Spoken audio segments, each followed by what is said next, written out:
When I was a kid, the disaster we worried about most was a nuclear war. That's why we had a barrel like this down in our basement, filled with cans of food and water. When the nuclear attack came, we were supposed to go downstairs, hunker down, and eat out of that barrel. Today, the greatest risk of global catastrophe doesn't look like this. Instead, it looks like this. If anything kills over 10 million people in the next few decades, it's most likely to be a highly infectious virus rather than a war. Not missiles, but microbes. Now, part of the reason for this is that we have invested a huge amount in nuclear deterrence, but we've actually invested very little in a system to stop an epidemic. We're not ready for the next epidemic. Let's look at Ebola. I'm sure all of you read about it in the newspaper. Lots of tough challenges. I followed it carefully through the case analysis tools we use to track polio eradication. And as you look at what went on, the problem wasn't that there was a system that didn't work well enough. The problem was that we didn't have a system at all. In fact, there are some pretty obvious key missing pieces. We didn't have a group of epidemiologists ready to go who would have gone, seen what the disease was, see how far it had spread. The case reports came in on paper. It was very delayed before they were put online, and they were extremely inaccurate. We didn't have a medical team ready to go. We didn't have a way of preparing people. Now, Médecins Sans Frontières did a great job orchestrating volunteers, but even so, we were far slower than we should have been getting the thousands of workers into these countries. And a large epidemic would require us to have hundreds of thousands of workers. There was no one there to look at treatment approaches, no one to look at the diagnostics, no one to figure out what tools should be used. As an example, we could have taken the blood of survivors, processed it, and put that plasma back in people to protect them. But that was never tried.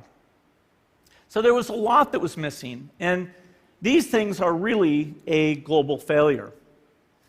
The WHO is funded to monitor epidemics, but not to do these things I talked about. Now in the movies, it's quite different. There's a group of handsome epidemiologists ready to go. They move in, they save the day, but that's just pure Hollywood.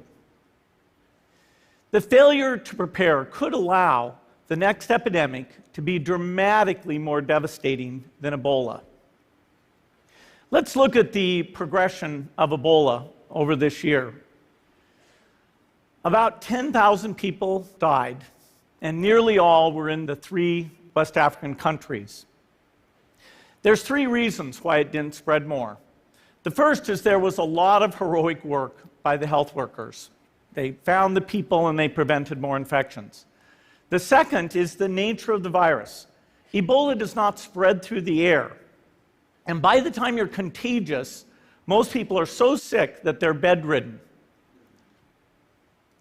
Third, it didn't get into many urban areas, and that was just luck.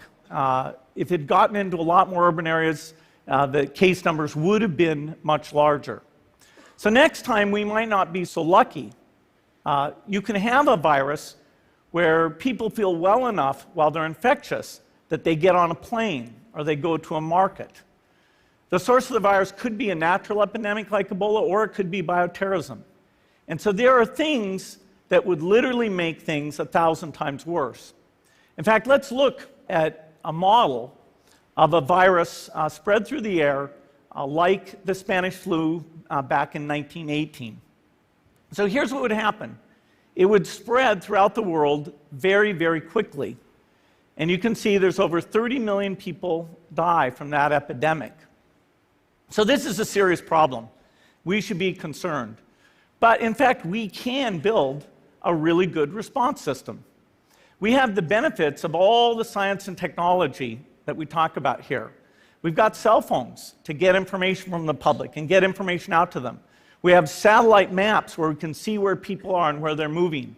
We have advances in biology that should dramatically change the turnaround time to look at a pathogen and be able to make drugs and vaccines that fit for that pathogen.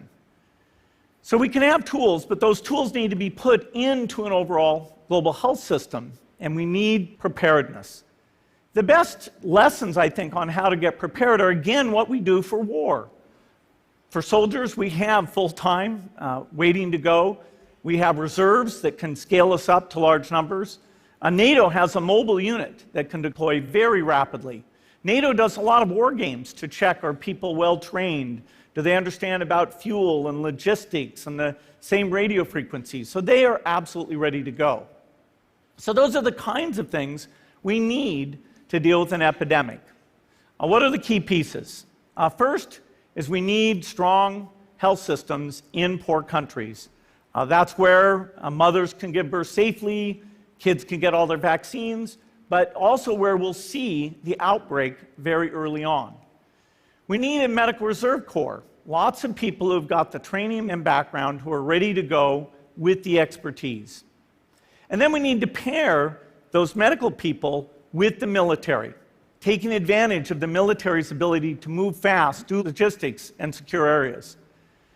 We need to do simulations, germ games, not war games, so that we see where the holes are. The last time a germ game was done in the United States was back in 2001, and it didn't go so well. So far, the score is germs 1, people 0. Finally, we need lots of advanced R&D in areas of vaccines and diagnostics.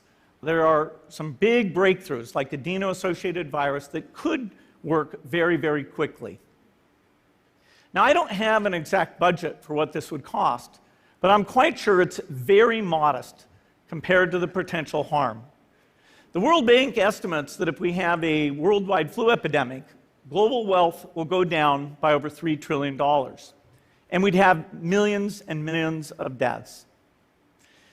These investments offer significant benefits beyond just being ready for the epidemic. The primary health care, the R&D, those things would reduce global health equity and make the world more just as well as more safe. So I think this should absolutely be a priority. There's no need to panic. We don't have to hoard cans of spaghetti or go down into the basement. But we need to get going because time is not on our side. In fact, if there's one positive thing that can come out of the Ebola epidemic, it's that it can serve as an early warning, a wake-up call to get ready. If we start now, we can be ready for the next epidemic. Thank you.